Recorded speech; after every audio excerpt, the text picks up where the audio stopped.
Welcome to the Greatness Garage Podcast, the place where small businesses get big answers. I'm your host, Brad Borkhuis, founder of Epitome Coaching and Consulting, and this is the Greatness Garage. Welcome back, Greatness Garagers. We are so excited to have you for another great episode. Mike Goodfriend here is here to just enrich our lives and give us a ton of insight. Mike, thank you so much for joining the podcast. Thanks, Brad. It's great to be here, and I might have overdressed for the garage, so All right. hopefully We I'm can okay. get grease on anything, right? That's right. That's right. Thanks for having me. Yeah. Mike, tell the garage a little bit about yourself. Yeah, so I started my consulting firm, over 30 years ago. Just a quick background, started my career with PwC, actually as a financial auditor, CPA, and then moved into human resources after that before starting my consulting firm. One of the things that applies today is I became certified in the Birkman Method back in the 1980s while I was still at the firm. And that was it was something that really resonated with me, probably because it told me something about myself, and I wanted to share the gifts of this approach with others. So I started my own firm, and that was all I did was the Birkman to start out with. But it's evolved. I've evolved into what I would call an executive coach and team builder. The Birkman is still part of my practice and a big part of my practice in terms of driving change, but there's a lot of other consulting within that executive coaching and team development that I do. I'm a couple of things that I want to share, hopefully, during this podcast is I developed a program called Leveraging Unconventional Strengths so that we can really, as leaders and teams, really take the benefits of people who have different personality traits and bring them into the program. I've also written a book called Breakthrough Time, and I can share a little bit about that as we go. And finally, I am, Brad, I'm also a non-professional baseball player. And I am not currently being scouted by any professional baseball team. So you are a complete free agent on that and That's available right. to work, right? I'm available. Just wait. I'm waiting. My phone is right here in case anyone calls. That's awesome. Yeah, and I think one of the things just for me, in just true impressiveness is 30 years in consulting and coaching. Like there is a lot of energy now in people coming into coaching and a lot of people in and out in the last 10 years, right, of doing this stuff. But to have stayed the path and understood your calling for 30 years, that's amazing. For people to hear that 30 years anymore is six work lifetimes, That's right. Well, I don't even think certified coaches had been in existence for more than a year or two at that point. So wow, pretty a true interesting. pioneer in that space. Yeah, cool. you could say that. So, I love it. yeah. So we're going to jump into the first segment. The first segment is I wish I would have. I wish I would have done more of this. I wish I would have done less of this. I wish I wouldn't have done this. I wish I would have done this. So I wish I would have. Mike, take it away. Oh boy, yeah, it's a good one. I think I've got a good one, at least for me. I love it. So I became Birkman certified, like I mentioned. It was 1986. When I got in my own business, I helped start what was called a Birkman user group, which is basically a group of certified Birkman consultants, and we're just trading information and helping each other out to help our clients go deeper with the use of the method. Well, I noticed in some of these user group meetings that some of the consultants would actually joke about some characteristics, not knowing my characteristics that I had that the general Interesting. population didn't have. So in Yeah. other words, I had some more unique strengths. And Yeah. the joking, well, for instance, there were a couple of traits that I could share. One is I'm more diplomatic and tactful than the average person who is more direct and straightforward. Yeah. Yeah. I also worry more about consequences and impacts than the average person who, tends to want to try to make decisions as quickly as possible without overthinking it. Well, the joking tended to reinforce my own life story about Mm. feeling like I'll call it I wasn't good enough, or Yeah. you would be Yeah. more effective in this world if you could just, tell it like it is and, make decisions Not be faster. you. Yeah, not be Yeah. me. Yeah. Yeah. Exactly. Yeah, Oh, yeah, yeah, I yeah. hear that. Yeah.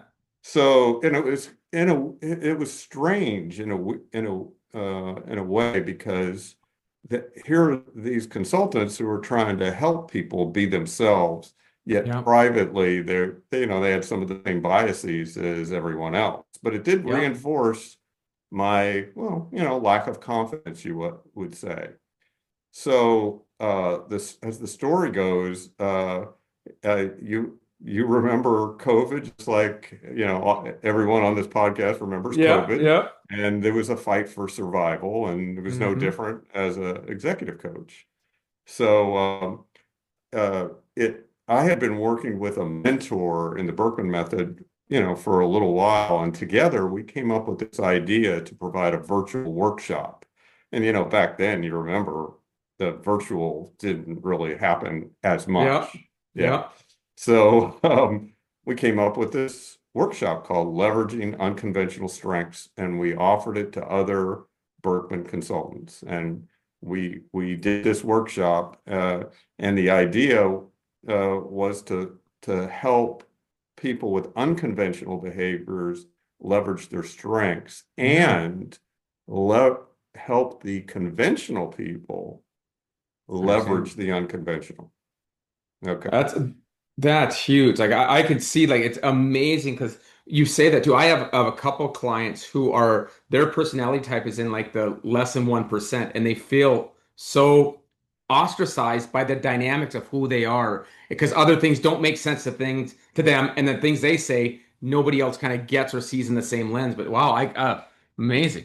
Yeah, and this is the lesson that I learned was that um, people, the society reinforces that feeling of I'm not good enough just Hmm. because it's different. Not and they're Yep. not intentionally doing it. They're oftentimes trying to help. Say, well, yeah, you just don't worry as much and just make the decision. Well, I don't And have a problem with doing that, right? Yeah, yeah, and yeah, yeah, yeah, exactly, yeah, exactly.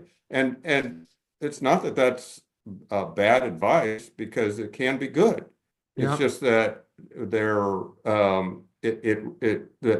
the person like me wasn't really allowing my strengths to come out, and so the process really helped me. Just like a lot of us, when we teach it, we Hmm. sometimes helps us just as much as it Yeah. helps those. So it helped make me more proud by being able to teach it of the value that those unconventional strengths bring. And that's helped. In essence, I changed my mindset about it. Yeah. And so, yeah, I learned a big lesson because that was in many ways holding me back in terms of what I felt my true potential was. So, Wow. yeah. And so when did you originally kind of so that showed up in COVID. So for years you were operating under this kind of stress, right? Yeah. Of feeling, yeah, it's well, and it's interesting too how just as you're saying it that those that have when we've read the ocean, red ocean, blue ocean, right? A red Yep. sea, right? And understanding that you have those blue sea skills, and it's tough because society they're not the norm, and nobody wants to feel odd, so they always make if it's not me, it must be odd or it must be right, Right. different, and so they Right. they they push it down versus saying, oh my gosh. that's the key that unlocks all of the other things that I do. So yeah. Hmm. Yeah, and I don't believe it's intentional that No, people no. do that. It's just that they're used to getting reinforced. Conventional Yeah. people are used to getting reinforced that that's the proper way of doing things because guess what? It kind of is. It's more acceptable or accepted. Yeah. So yeah, yeah. So I think that and it's funny because the timing was actually quite good, Brad, because nowadays especially living in an AI world, part of the value that a leader, that's the distinctive value of a leader in the future or really the present. One of those characteristics is to be able to drive innovation and Mm-hmm. leverage different types of thinking. So this really helped me as a business owner, as well as, this is part of my arsenal, one of the Yeah. tools in my arsenal.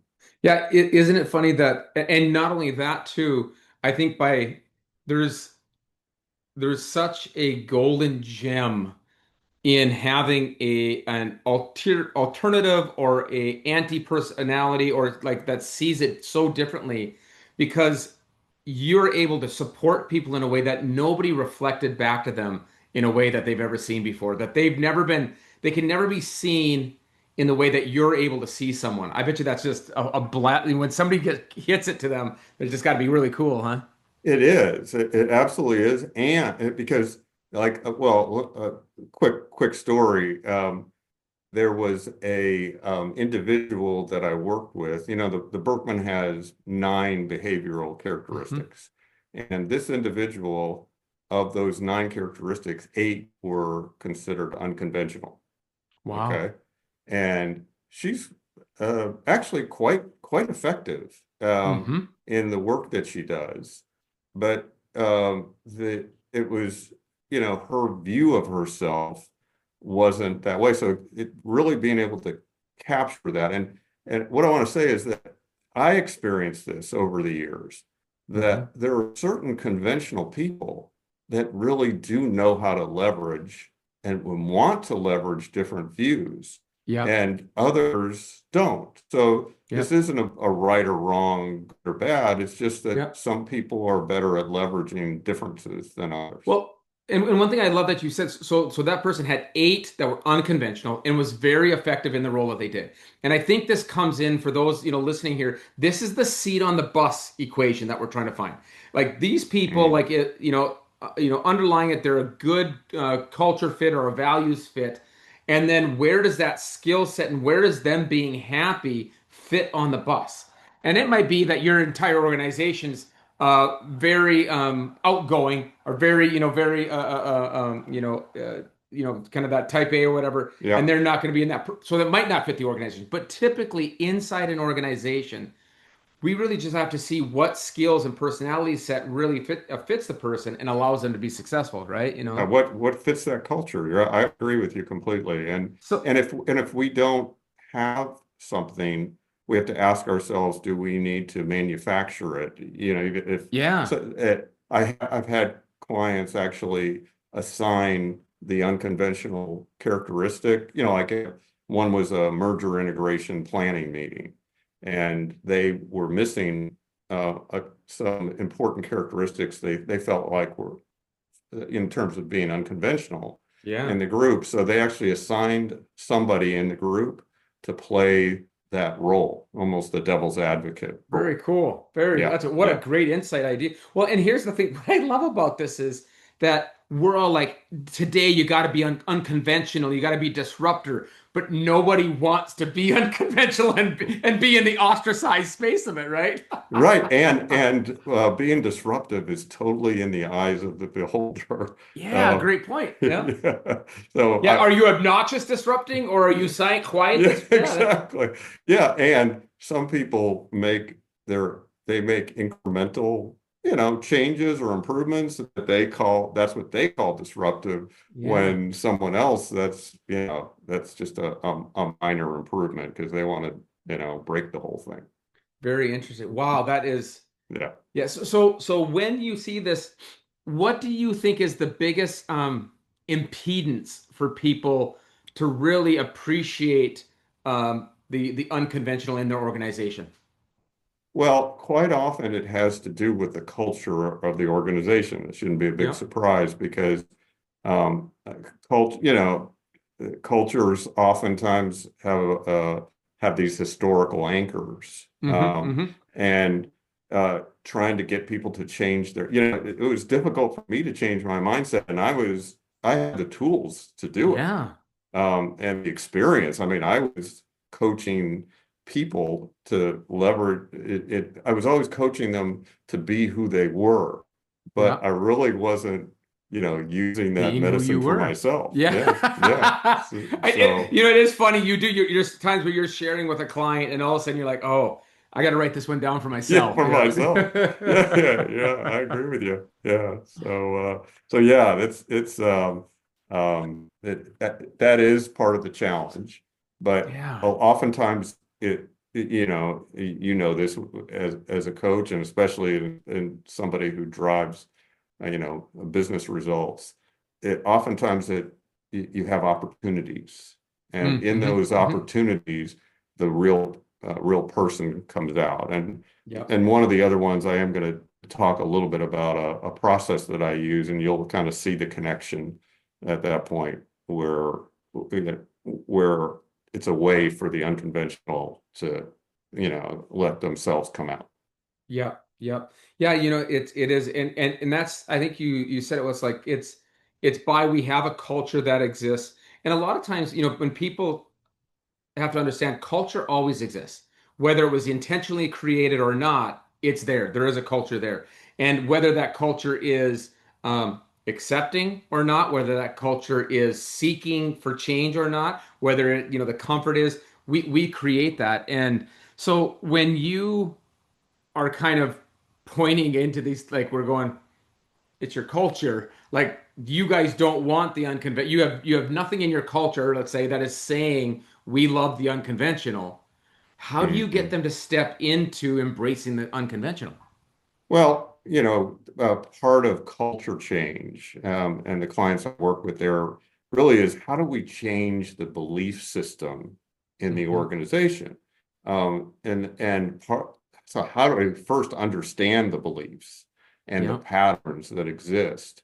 And then oftentimes, leveraging unconventional strengths then becomes a bit more of a lever on how we change that, especially if, which is a little more typical of companies that are kind of set in their ways because they've been doing it for a long time.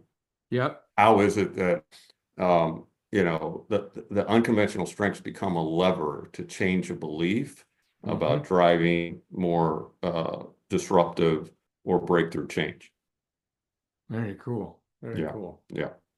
Yeah, and it's just it's that chance for people to, and again, and kudos to the organizations that are willing to take that reflection and go, all right, we're going to change our charted course, and we're going to realize that and see that there has to be something different being existing there, because that's scary. I mean, that's what, like you said too, the reason that they kind of pointed out that other one is because it wasn't them and it was different, and different equals scary and change and all that stuff. Yeah. Oh yeah, yeah. No, that is change is very scary, even and mostly scary at a subconscious level. Hmm. And so there are oftentimes leaders who come in that are going to drive that, they want to drive that culture change, but trying to get to that point where people are willing to embrace and drive it is, Hmm. as you know, it's much more challenging than it Yeah, sounds like. and Yeah. what that brought up for me though was a really so interesting. So when I was young, I had a business that I took over, seven large loss, had to turn the business around, and I approached change with aggressive over the topness, like unblinded, just blinded driving that we're going, and it's interesting that that was my way, that my fears, my egos, my way addressed the discomfort was to basically be ignorant to it, right? And just say, hey, we're going here, we're driving 1,000,000 miles an hour, damned be everything else. We're going, you're either on board or you're not. Yeah. And so how do you see that people navigate change unhealthily? And I'm asking it for this reason that some people out there might see going, well, that's how I do, like, oh, that's what's happening and that's why I do it. Where have you seen that people navigate change in a way, like I mentioned myself, that is unhealthy Yeah. or just not good for the organization? Ultimate good change. Yeah. Yeah, well, oftentimes they are dealing with both their own personality and value set, and usually some fears about that. For instance, so one of the tools, the Birkman tools that goes beyond personality is called the Birkman Mindset Report.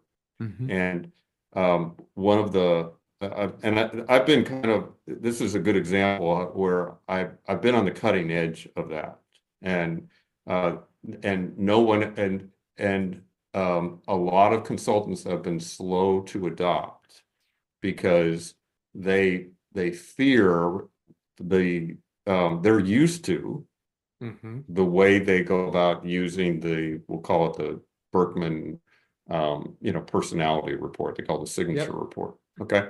And so oftentimes there's a real subconscious perspective and mindset at play here. One of those, and the Berkman Mindset Report gets at how similar I think I am compared to other people, or how different that I am. So if I see myself as similar in an unhealthy way, if you guess in terms of driving change, Yeah. is I'm going to be, you're going to have to make a really good case for me to want to drive change in a way that I'm not either used to or that I haven't already bought into. Yeah. Okay. Yeah. There's nothing wrong with that as I described that, but it also can have negative effects of hearing other people out and really kind of getting buy-in. Well, Um, and it points to an entrenchment that you might have because, and I think a lot of times it comes by naturally. I've tried it before and it worked, and so that just reinforced that entrenchment into this, and it's worked. It's gotten me this far, right? We've heard that one, and so my way has sure. gotten me this far. Yeah, interesting. Yep. Which doesn't apply as much these days, To right? change. Yeah, Yeah. exactly. Yeah. Yeah, Yeah. yeah. So, yep. Yep. So Very cool. that's my, that was a, a real, as I look in hindsight, Yeah. that was a big turning point for me. That's crazy cool. Yeah. So Yeah. our next segment that we love, I love it one. It's you're not gonna believe this. It's a story that just, the stuff that happens in life and business that knocks our socks off. And I'm so excited to hear what you've got, Mike. Man, Okay. I take it got away. one. I love it. Here we go. I got one. So, it was 1998, and I was doing some work for an oil and gas company, probably mostly facilitation then. And, I had worked one-on-one with people, but never on what I would call an extended coaching assignment, because people didn't really ask for coaching. They would just say, Yeah. can you help somebody? So I had the HR person that I was working with. She asked me, can you work with this geoscientist on a more extended basis? And in essence, that was my first coaching assignment. He was a intellectual genius in the geoscientific field. He was helping to map reservoirs in the Gulf of Mexico, Mm. which at the time was um, not as plentiful as or developed as it is today. I Right. mean, they were out there, but and he developed some methods that were far and above, better Huh. than what was out there. However, he he would call people demeaning names, and uh, and the reason they wanted me to work with them was Yeah. because there were other people in his role around the world, and they wanted him to be able to teach those other people. Gotcha. Unfortunately, Yeah. because if they weren't up to Personality. his, go ahead. Yeah. No, it's just, I can hear his personality. Yeah, it's coming. Yes, yeah. And if they didn't measure up to Hmm. his, that's when he would start calling them names, and he was very demeaning to these people. So yeah, and part of a coaching program, you get feedback. I interviewed a number of stakeholders, a couple of direct reports, but mostly peers or superiors. And I did, except for the direct reports, I did something that I don't do today. Well, I've done it, but it's not as often as I did back then. Was I would bring the client into the interview so they could Mm. hear it firsthand.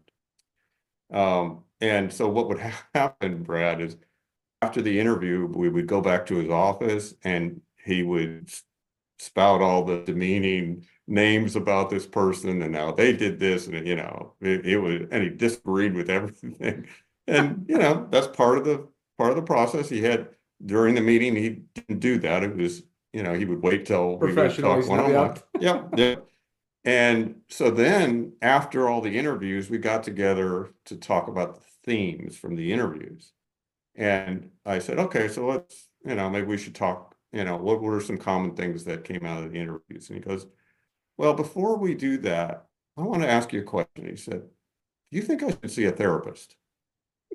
And, not being very experienced at this, I knew what to do. I said, Yeah. I don't know. Why do you ask? Yeah. Let's step around that one, right? Yeah, let's step around. Let's see what, let me Yeah. see What do you? why. And he goes, well, as much as I didn't like what I heard, as I thought about it, it sounds a lot like what my first wife used to tell me.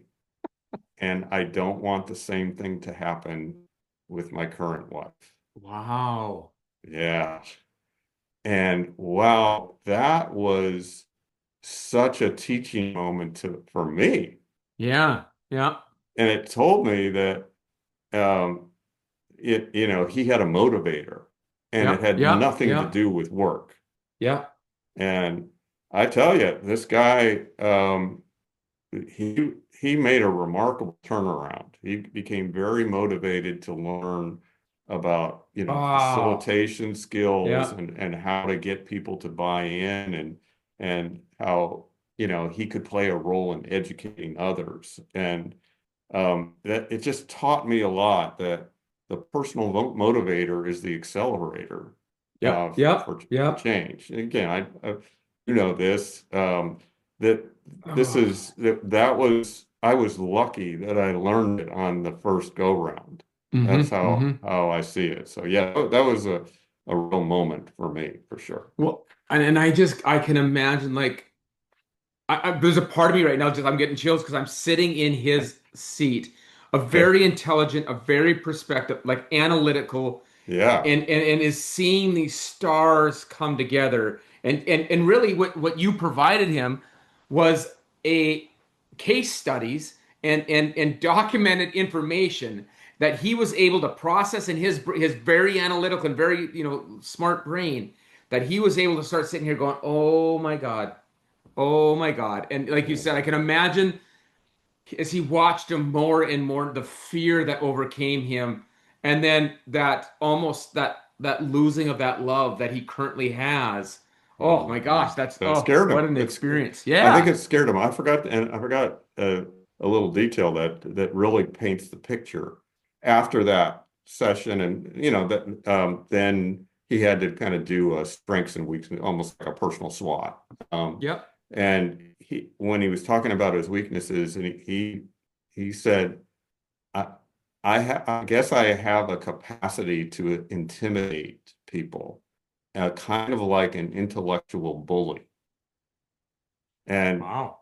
for him to be able to say that Yeah. was that showed that he was really being more vulnerable and coming to grips with who he who he actually was, Yeah. not what he, thought he could be. Yeah, and how he was being portrayed and how he landed with others. I think, and what's really important for everybody to hear is we're hearing this, we're like, of course he was, right? And Yeah. I will tell you the one thing that gave me the best perspective on that one time is I went to there's this thing called Landmark. And if anybody's on it, Okay. it's a coaching and they do it in a Oh yeah. mass room, like there's 100 people, right? Yeah. And it was funny, and I had a buddy of mine who's like, "You do coaching, you should do this thing." And I had never heard of it. And so I said, "Oh, I'll do it, whatever." So we go out and we do this. And we're in this room, like I said, 100 people, and they would have somebody stand up and they would do live coaching right there. And it was so almost humorous to me to watch this person that would be like just like this. They were pointing to them, and the whole room's like, it's right there, and they couldn't see it themselves. And Yeah. the value of being able to step outside yourself and seeing your own perspective is so valuable, but so difficult. That the things that we see, even us as coaches, right? We Yeah. bang our head into the same things that we tell our clients don't bang your head into. Yeah, exactly. Yeah, because we can't see ourselves. Yeah. And Yep. and we are part of the interaction. It's like you might coach somebody differently than me, and Yep. that may connect better, may not. Yep. But we're bringing ourselves into the discussion.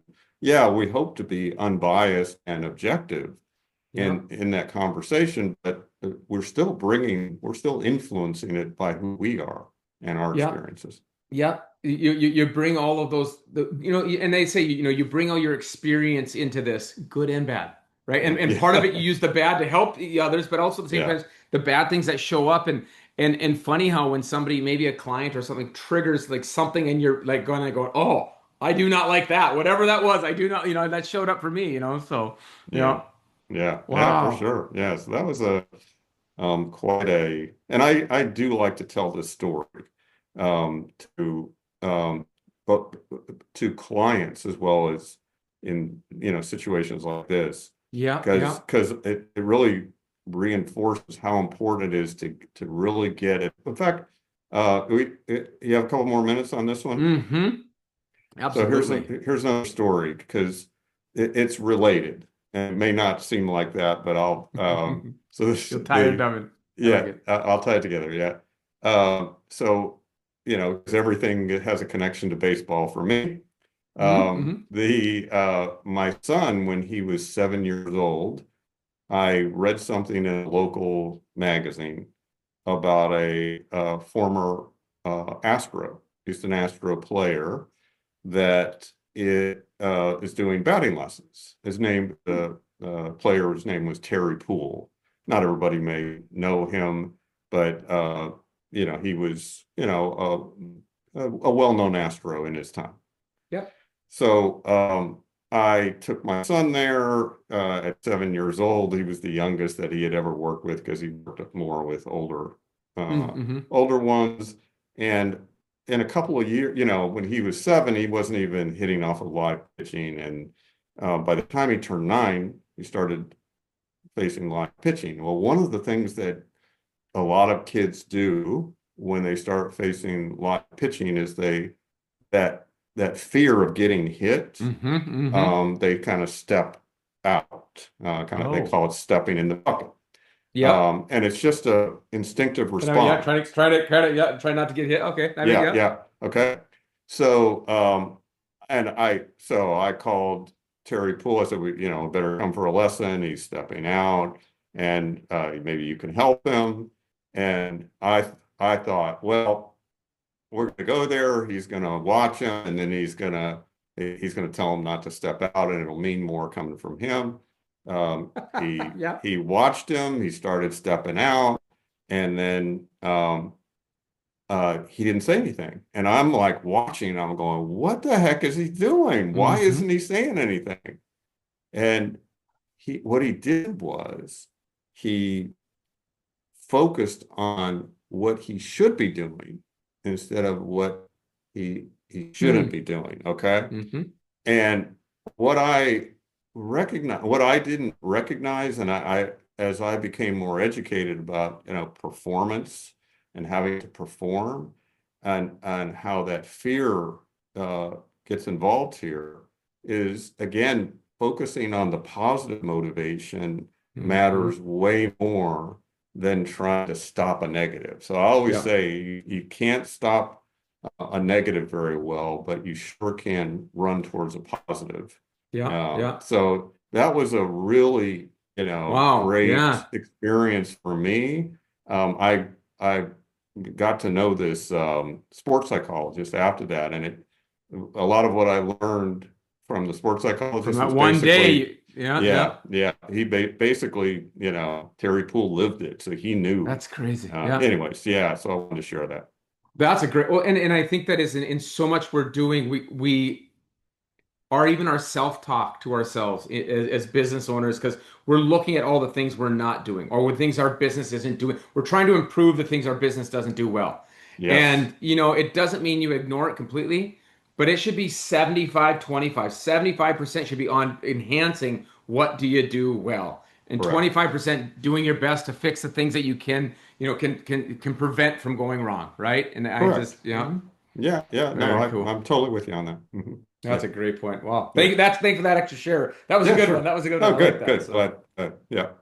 so the third segment is aligned intentional language. And I love this one. It can be a mantra, it could be a quote, it could be a foundation of language that you use, but it's the intentionalness in the way we speak and the way that kind of carries us through to cognitively understand this is who we are, this is where we are, and this is where we're going. So, Mike, what is the language that you've used Yeah. to guide you? Well, I'm gonna make you wait for a second. I like it. Okay. Um, so back in 2016, 15, something like that, I uh started I created a leadership development program based on Shark Tank.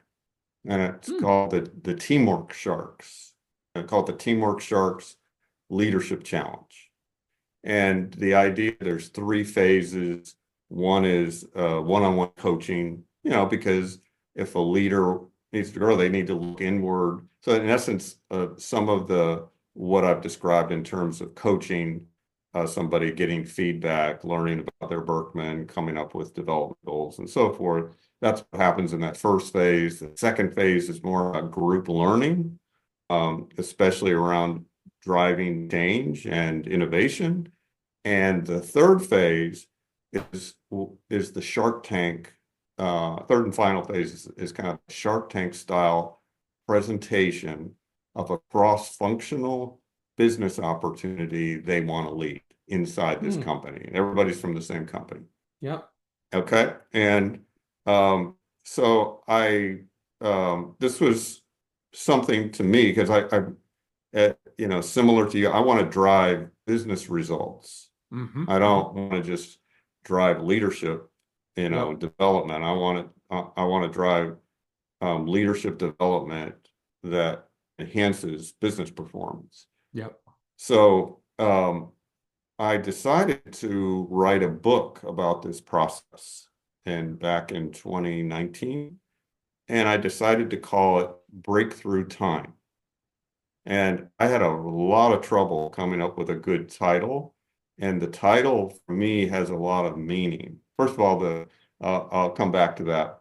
The book is kind of fun. It was a fun one to write Hmm. because well, first of all, I started writing it, and I would go up after a long day, go up to my home office and start typing. And I found myself falling asleep writing it.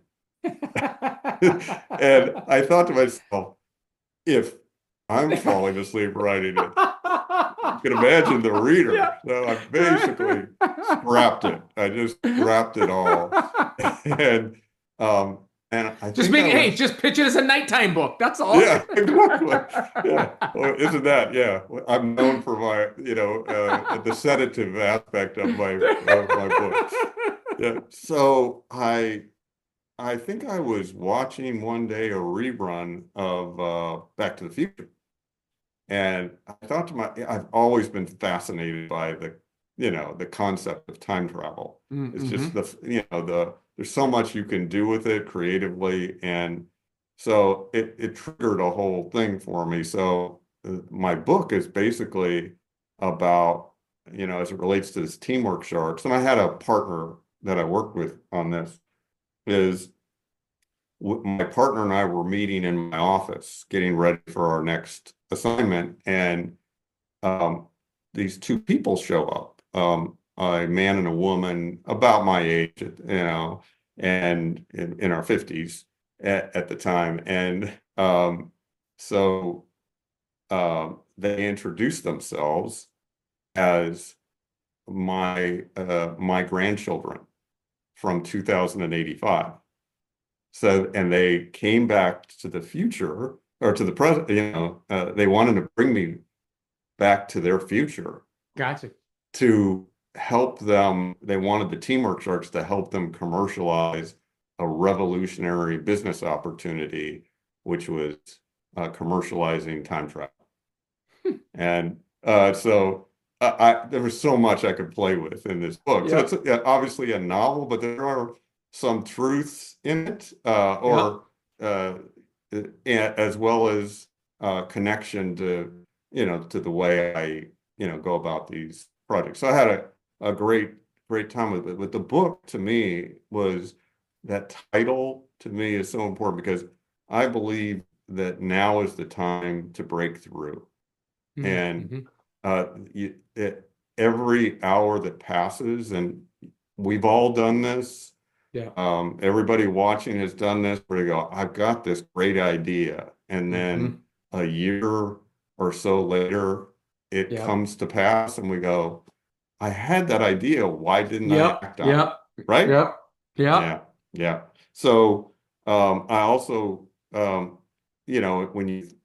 it really is urgent that we explore for potential breakthroughs, because Mm-hmm. competitors are not standing still, Exactly. and Yep. inefficiencies, or higher costs, not capturing sales. Those are all things that are happening, um, at, where there's an opportunity for breakthrough. Yep. So Yep. now is the time. So that was how I came up with that title, and the importance of having that's the probably the language that came to mind on this Yeah. one. Yeah, Very cool. Yeah, yeah. and it's interesting in understanding how that alignment works, and that reminder even for self that says, take action. And I think the thing that what paralyzes a lot of people from the breakthrough is that they think it has to be perfect, right? Versus saying just take a step towards, right? Take a step and then you can reassess and take another step and another step and another step. And, I think that's the thing where, and it's one of the things I really like about AI right now is that it gives you a little bit of nudge into that space where you can kind of espouse an idea into something and give me some, action steps. And it gives you some action steps that you can start following. And then you just got to be in the present and take the chance, and yeah, so. And then you can come back as you create the path forward around that next step. Then you Yep. can, again, use your AI colleague, and that's how I look at it, Yep. to help you, um, you know, uh, with where you're at that point, Yep. and the next step as well. So yeah, I like that thinking. I think, and it's interesting how too, as that language, guys, as people are hearing that just too, and keeping like a mantra, like if you turn that into something like a mantra that you live by, the amount, I mean, you hear these numbers like Edison, and I can't remember what the thousands, the number of inventions that he came up with, but it Mm, was significant, right? And like, yeah. how does some humanly have the kind of time to not just add something to it, but to invent that many things? And part of it is it was his constant state of being. He lived the life of create, think of it and create it. Whatever it is, create it. Whatever it is, create it. And breaking through that right now. It's right now. It's right now. So Yeah, one of the things that I go to something here, it's something here in Houston, every year, and it's called Pumps and Pipes. hmm. Um, And what it is, it started, I don't know, 15, maybe 20 years ago with the idea that um, three industries, oil and gas, healthcare, and aerospace, they all had pumps and pipes, and in Hmm. essence could share lessons about some of the challenges and solutions that might be done in oil and gas that could be used in healthcare. Wow. And what it is, and this is captured in a book called The Innovator's DNA. And Clayton Christensen was one of the authors. A guy named Jeff Dyer and Hal Gregerson were the other authors.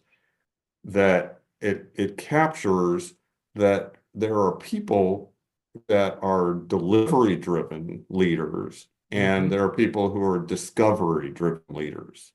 Hmm. Delivery Hmm. driven leaders tend to want to associate and use um, solutions that to add to something that's already being done. In essence, to make it more efficient, Yeah. more Yeah. effective, to incrementally expound upon it.